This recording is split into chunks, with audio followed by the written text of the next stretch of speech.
नमस्कार, स्वागत है आपका। मैं हूं आपके साथ लोकेंद्र त्यागी। आज राजस्थान माध्यमिक शिक्षा बोर्ड के गलियारों से लेकर श्रीगंगानगर की तंग गलियों तक एक ही चर्चा है, परिणामों की।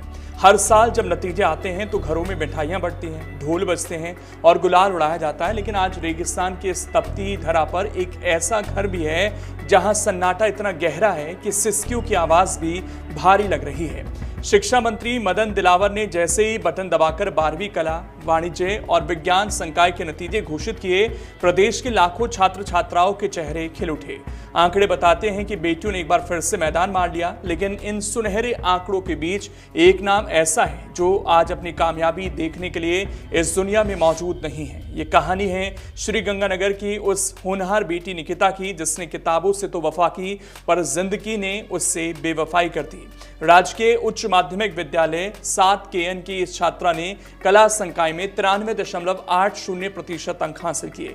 ये अंक किसी सामान्य छात्र के लिए जश्न का आधार होते, लेकिन निकिता के परिवार के लिए ये उसकी यादों का एक और बोझ बन गए। जब परिणाम की स्क्रीन पर निकिता का नाम चमका और उसके आगे इतने ऊंचे अंक दिखाई दिए तो उसके पिता की आंखें पथरा गई। एक मजदूर पिता जिसने दिन भर पसीना बहाकर अपनी बेटी के हाथों में कलम थमाई थी, आज उस मार्कशीट को निहार रहा है जिससे पकड़ने वाले हाथ अब ठंडे पड़ चुके हैं। निकिता की मेहनत का अंदाजा इसी बात से लगाया जा सकता है कि गरीबी और सीमित संसाधनों के बावजूद उसने कभी पढ़ाई से मुंह नहीं मोड़ा। उसके माता पिता बताते हैं कि वो अक्सर कहती थी कि वो पढ़ लिख कर परिवार के दुखों को दूर करेगी। परीक्षा खत्म होने के बाद जब बाकी बच्चे छुट्टियों की योजना बना रहे थे, तब नियति ने निकिता के लिए कुछ और ही लिख रखा था। अचानक तबीयत बिगड़ने पर उसे पीलिया जैसी बीमारी ने अपनी जकड़ में ले लिया। इलाज के लिए उसे बीकानेर ले जाया गया। डॉक्टरों की टीम ने भरसक प्रयास किए, लेकिन 20 मार्च की वो काली तारीख निकिता को हमसे छीन ले गई। परिणाम आने से महज 11 दिन पहले एक उड़ान भरने वाली चिड़िया खामोश हो गई। अब जब बोर्ड के आंकड़े सामने आए तो वो बताते हैं कि कला वर्ग में कुल 5,83,201 परीक्षार्थी शामिल हुए थे।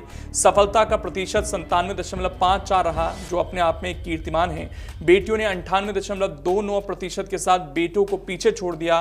प्रथम श्रेणी में आने वाले विद्यार्थियों का रेला लगा और 3 छात्रों ने तो 99.60% लाकर प्रदेश का नाम रोशन किया। निकिता के पिता का रूंधा हुआ गला और मां की पथराई आंखें इस बात की गवाह हैं कि एक मेधावी छात्र सिर्फ एक रोल नंबर नहीं होता, वो एक सपना होता है। वो अपनी मार्कशीट दिखा दिखाकर लोगों को बताना चाहते हैं कि उनकी बेटी कितनी होनहार थी। वो पढ़ाई के प्रति इतनी समर्पित थी कि बीमारी के शुरुआती लक्षणों को भी उसने नजरअंदाज कर दिया ताकि उसकी मेहनत बेकार ना जाए। परीक्षा की जंग तो उसने फतह कर ली, मार्कशीट पर उसकी जीत दर्ज हो गई, लेकिन जिंदगी की उस अंतिम परीक्षा में वो हार गई जब दवाइयां और दुआएं बेअसर साबित हुईं। आज राजस्थान की इस बेटी की कहानी हमें सिखाती है कि कामयाबी की राह कितनी भी पथरीली क्यों ना हो, हौसला कभी नहीं हारना चाहिए। निकिता तो चली गई, लेकिन उसके ये अंक आने वाली पीढ़ियों के लिए एक मिसाल रहेंगे कि कैसे एक मजदूर की बेटी ने अभावों के बीच रहकर भी शिखर को छुआ। बोर्ड के टॉपर्स की सूची में शायद कुछ समय बाद नाम बदल जाए, लेकिन श्रीगंगानगर की बिटिया की ये अधूरी जीत शिक्षा जगत के इतिहास में हमेशा एक भावुक अध्याय बनकर दर्ज रहेगी। नम आंखों के साथ निकिता